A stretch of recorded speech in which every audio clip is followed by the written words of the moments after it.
नमस्कार. मी ॲडव्होकेट संदीप निवृत्ती वायंगडे, कोल्हापूर जिल्हा बार असोसिएशनमध्ये होऊ घातलेल्या 2026-27च्या इलेक्शनमध्ये ॲडव्होकेट प्रशांत चिटणीस साहेब यांच्या पॅनलमधून कार्यकारिणी सदस्यपदासाठी उभा आहे. माझा अनुक्रमांक 16 आहे.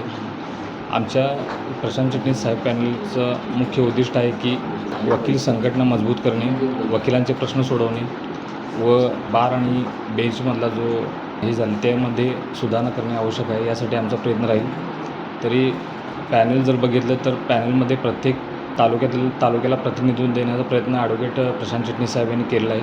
साधारणतः बघितलं तर कागलमध्ये आमचा उमेदवार आहे, इचलकरंजी जयसिंगपूरमध्ये आहे, वडगावमध्ये आहे आणि स्वतः मी कोऑपरेटिव्ह कोर्ट आणि कोल्हापूर जिल्हा बार असोसिएशनमध्ये प्रॅक्टिस करत असल्यामुळे मी दोन्ही ठिकाणी समतोल साधून असं हे पॅनल ॲडव्होकेट प्रशांत चिटणीस साहेब यांनी उभं केलेलं आहे. तरी सदर पॅनल आपण प्रचंड मताने विजयी करून आपली सेवा करण्याची संधी द्यावी एवढं बोलतो. जय हिंद, जय महाराष्ट्र.